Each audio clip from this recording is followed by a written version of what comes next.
Baby, I'ma need you. You're the only one I care enough to hurt about.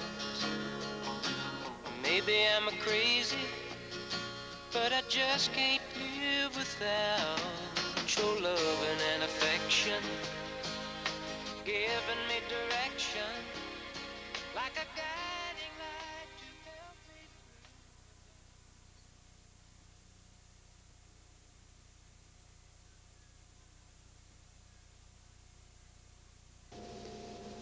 From the moment a woman discovers she's pregnant, the health of both the mother and the fetus is of paramount concern. And while a physician has always been able to monitor the health of the mother, the fetus is another matter. For many years, it was the stethoscope that was a doctor's primary tool in monitoring the health of the fetus, and then only after the fetus had developed enough to have a discernible heartbeat. With the development of X-rays, doctors could then take a look inside our bodies. But X-rays mean radiation, and radiation can have a harmful effect on a developing fetus. In recent years, doctors have added another, safer method to look inside our bodies. They see with sound waves. The process is called ultrasound, and the pictures they take are called sonograms. Ultrasound is high-frequency sound waves, and the sound waves are used to take pictures of the baby. It's kind of like sonar in the submarines. We put some gel all over the lady's tummy to transmit the sound waves into the body because they don't travel through air very well. And so then I put the probe on the lady's tummy, and then I get a picture using sound waves. I see a picture made up of dots, all different shades of gray. What happens when the sound goes into the body, part of it hits something and bounces back to my little probe. And the computer components in the machine record the amount of sound being bounced back and assign it different shades of gray on my screen, so I get different shades of gray dots. This expectant mother is taking her first sonogram and, much to her surprise, just found out she's going to have twins. There's the one's head and the other one's head in the same picture, so there's definitely two. Oh my God! Two heads on the same picture. No wonder I was so sick. Baby A and baby B.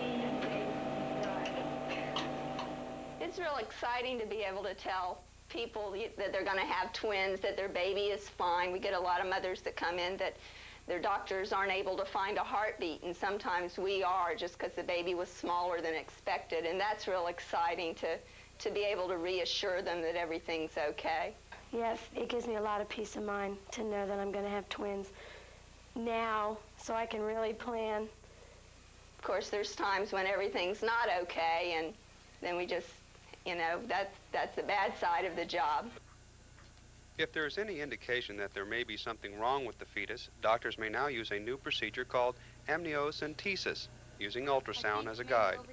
The sac that the baby is in is the amniotic sac, and amniocentesis means drawing off some of the amniotic fluid which surrounds the baby. And what we get from this fluid are the cells, the baby cells that are sloughed off from the skin. And through this we can examine the chromosomes as well as examine other compounds that are in the amniotic fluid in order to detect chromosomal defects or neural tube defects, spinal defects, spina bifida, anencephaly, and this type of thing. With improvements in culturing the chromosomes, we have a real tool for diagnosing chromosomal problems at a stage in the pregnancy when the parents can elect to terminate the pregnancy if they want to. The complication rate with this procedure is extremely low. By doing it with ultrasound direction, we minimize the risk even further. The complication rate is generally stated to be in the range of 1%. And I think the advantage is that even in situations where we've done them where the parents say we don't want to have the pregnancy terminated in any event, they still have that peace of mind either of knowing that the baby is normal or that the baby will be faced with some handicaps and they can prepare themselves for this. It should be mentioned that this procedure causes pain to neither the fetus nor the expectant mother. I really didn't feel much of anything. I think I felt a little bit more apprehension than anything else. With the development of ultrasound and amniocentesis, we've entered a new era in birthing. We're now able to monitor the health of a baby long before it's born. For Postscripts, this is Lynn Fellows reporting.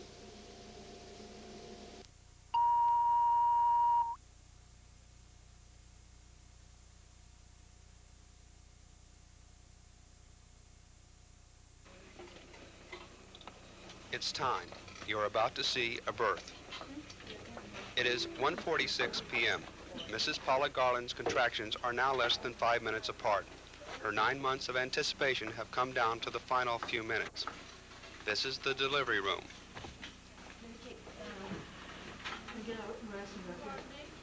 Mrs. Garland is placed on the delivery table, her husband Ralph at her side, assisting.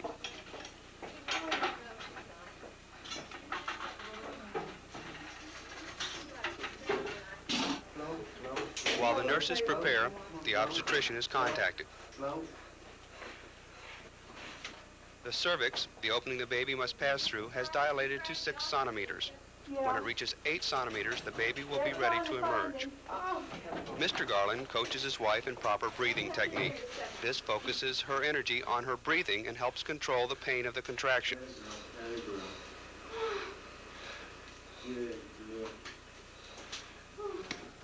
Dr. Robert Lieberman arrives to take charge of the delivery. This is Mrs. Garland's second delivery, and she rapidly passes from one stage of delivery to the next. The birth is moments away.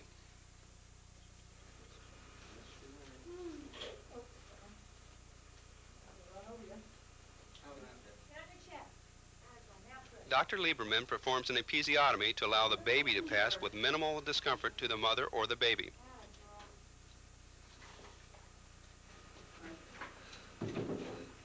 It's 2:03 p.m. Mrs. Garland has her final contraction. Dr. Lieberman tells her to push. Husband Ralph coaches her breathing, and at 2:04 p.m.,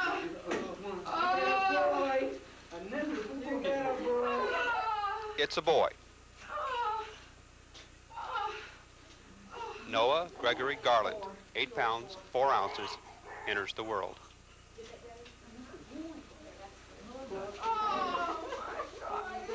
At the sight of her newborn son, the pain of childbirth becomes insignificant, a distant memory for Mrs. Garland.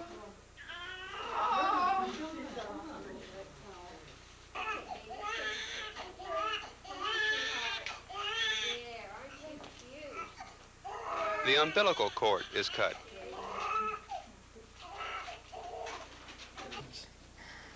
Noah is given a quick sponge bath. He's footprinted for identification.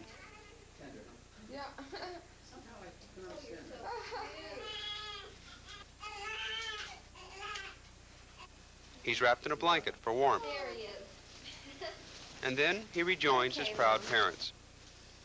Noah Gregory Garland, with parents Paula and Ralph.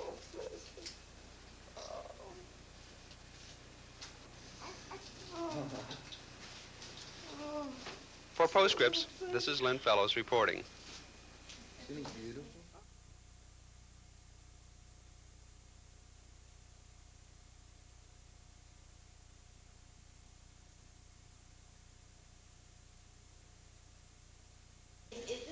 In years past, the role of an expectant father in a birth was a pretty small one.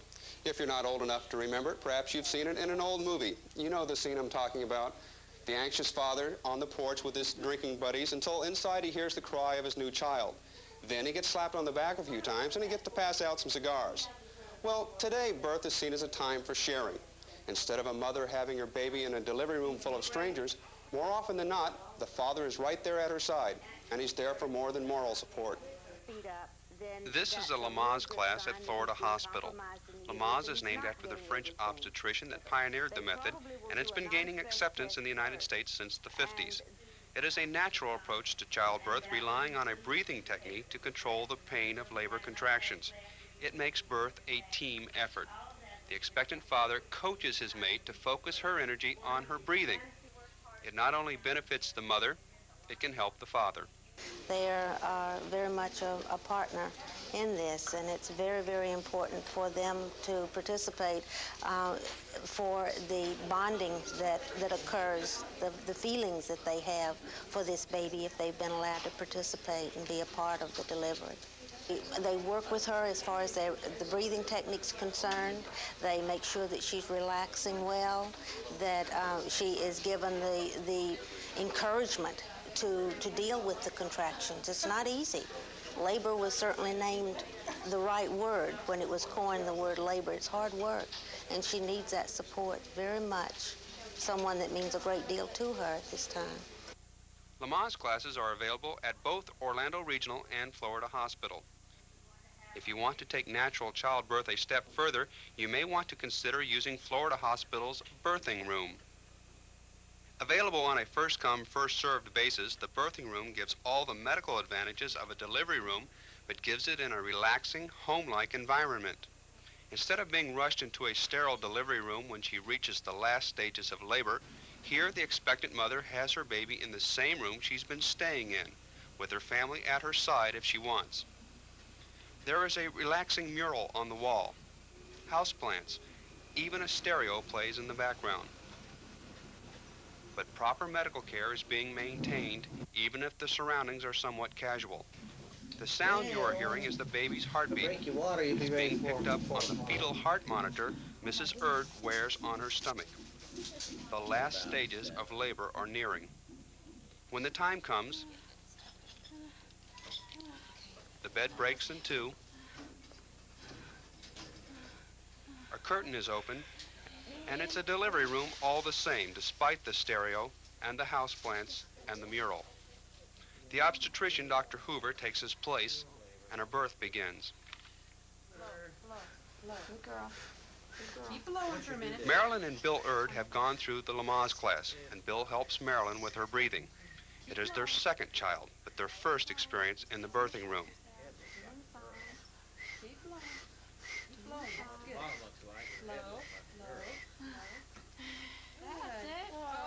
At 4:07 p.m., the Erds have their second daughter. Oh, Jacqueline's been born. 7. Oh, Jackie, Keep hands under the sheet. Okay. Hi, Jackie. Oh, Jacqueline you sweet Elizabeth little Erd, girl. 7 pounds, 8 1/2 ounces. A warm towel or something to wrap her up in. Although the Erds were able to experience their daughter's birth together in a home-like setting, all the necessary medical equipment to ensure a safe delivery is right at hand. The birthing room is a practical blend of natural childbirth with proper medical care. For Postscripts, this is Lynn Fellows reporting.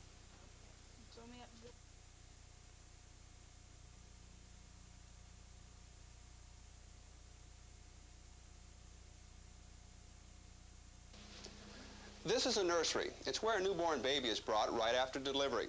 Here it is bathed, it's given its first medication, and its health is evaluated. After a baby is born back in the latent delivery room, then the child is brought to our admission nursery of the newborn nursery. Here the baby stays for about 8 hours for observation and assessment in case there are any problems. After that 8-hour period, then the child is brought to any of our other nurseries where he'll stay for 2 or 3 days, depending upon how long the mother is going to stay. If there are any problems that are observed by the nurses or doctors during that period of time, then the child would be transferred to our nursery that is referred to as a step-down or intermediate nursery. Here, the babies here would have just slight problems with a bilirubin problem and might require phototherapy, or perhaps the child has an infection and must be observed further. These children stay in the hospital after the mother is discharged. If there is a problem that requires further care, the child may be transferred to the neonatal intensive care unit. These children are either premature or are full-term babies that might have respiratory problems or more of an infection problem and require more attention. They would stay in the intensive care unit for whatever amount of time it would require to get them out of their crisis period.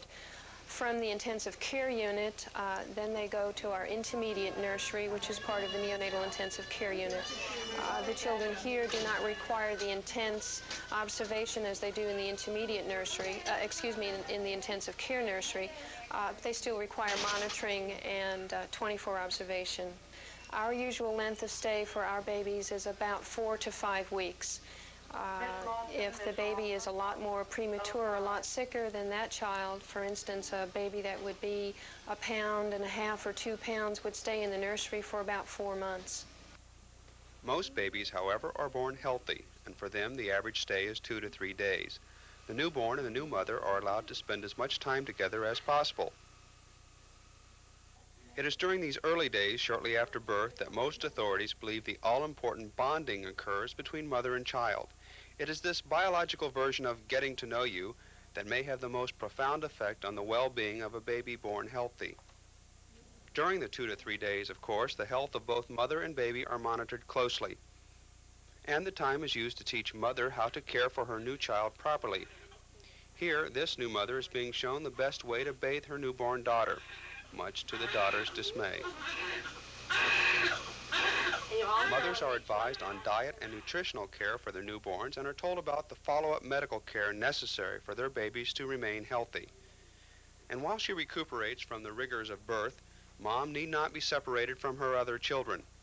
Sibling visiting programs are in effect at both Orlando Regional and Florida Hospital so that the other children may see their new brother or sister as soon as possible. The single largest factor in having a healthy, full-term baby is proper prenatal care. A hospital's prenatal care program can identify high-risk mothers and monitor those factors that could endanger their babies. Today, the chances of having a healthy baby are greater than ever before. And because of the special intensive care nurseries, such as you've seen here, even premature babies have a survival rate 4 times greater than just 10 years ago. And of those premature babies, 3/4 of them will grow up without any serious problems. For Postscripts, this is Lynn Fellows reporting.